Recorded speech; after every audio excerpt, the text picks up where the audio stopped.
The all-new Mahindra XUV 3XO is poised to disrupt the market for compact SUVs. South Africa has become the first country outside of India to welcome the all-new Mahindra 3XO, and the price point is sure to attract attention from consumers.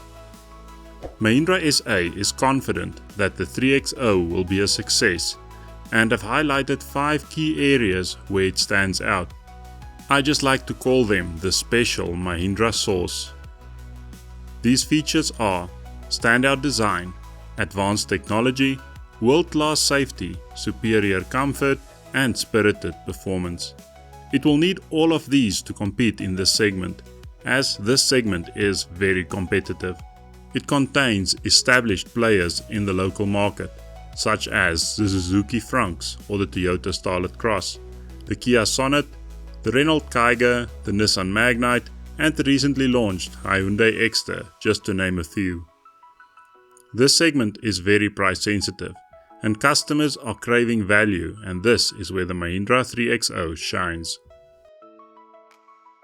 I always say exterior styling is personal preference, and I quite like the look of this 3XO. It is bold and has got quite an athletic silhouette, and it is a lot larger in real life than what it looks like in pictures, which is a good thing.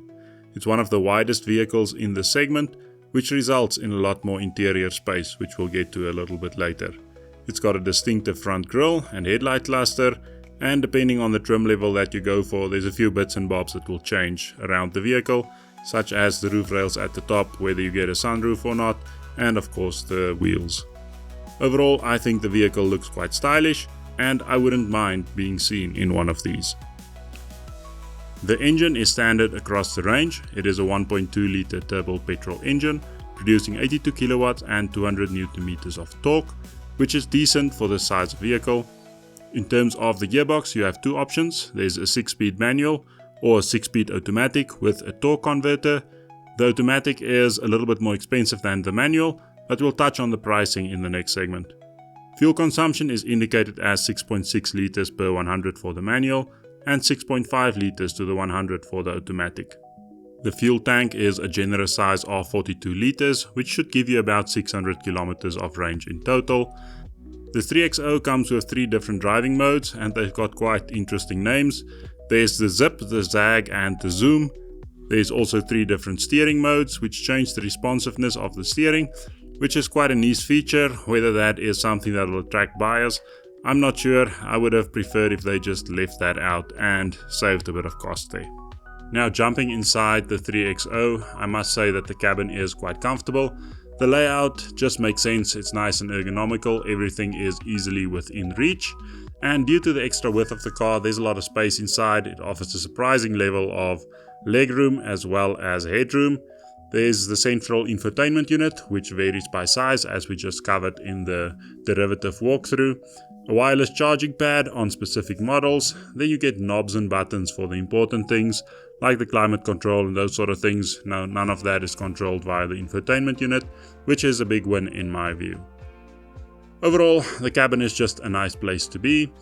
If we jump into the second row, it's got its own air vents. It's got a USB port back there, so the kids will be happy. The headroom, even for me, which is quite tall, was okay. I think you'll make do there for short to medium journeys, and the legroom was also surprisingly generous. The rear seats has got the 60-40 seat split configuration, as you find on most vehicles, and there's also ISOFIX points. Around the back, the boot space I would say is average for this segment, and it's indicated as 364 liters if you measure it basically from the bottom of the boot all the way up to the roof.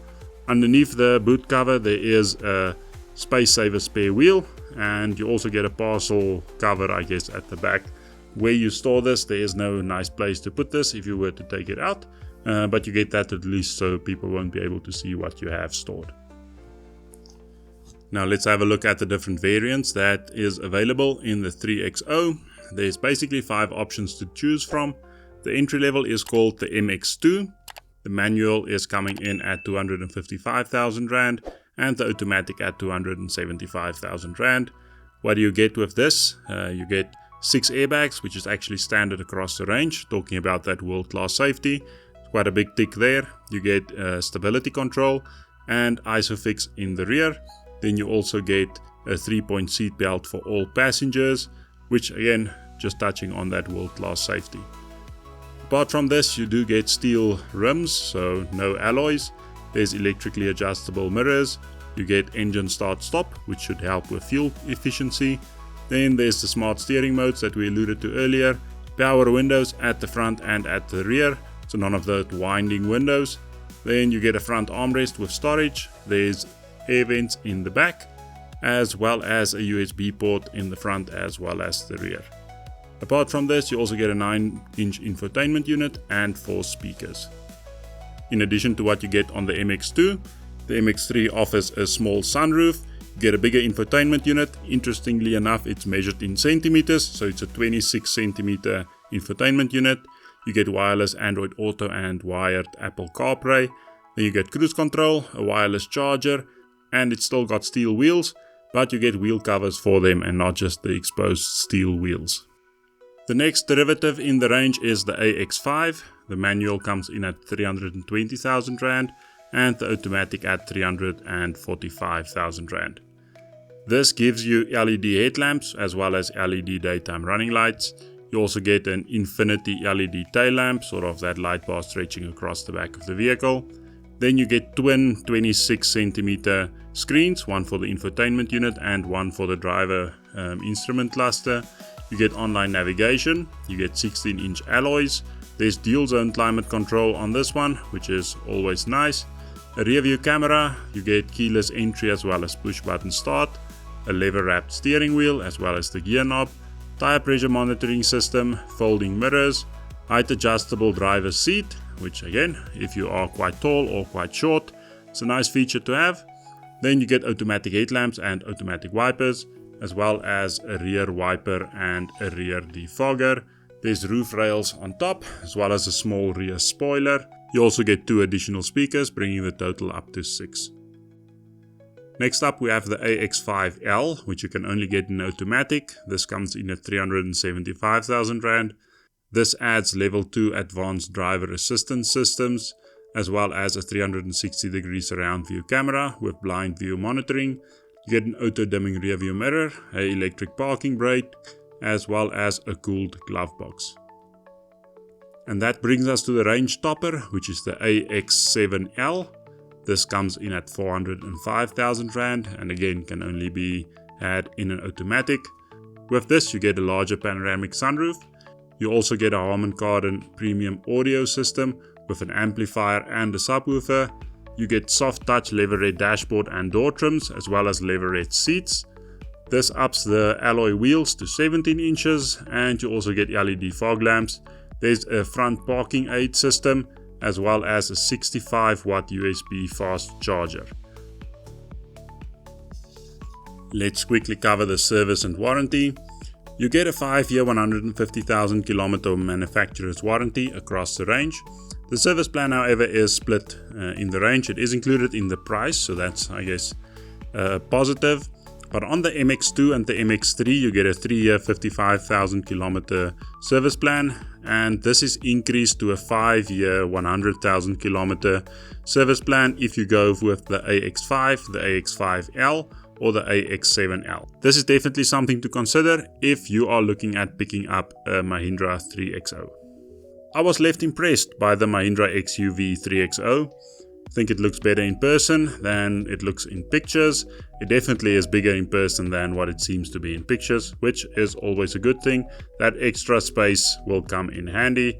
Combining this with competitive pricing, it should be able to get a foothold in this competitive segment.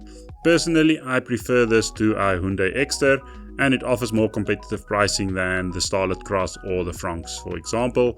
The Kia Sonet has recently launched a cheaper option, but this comes in at just below 300,000, so this is still quite a lot cheaper if you go for one of the entry levels and not the range toppers.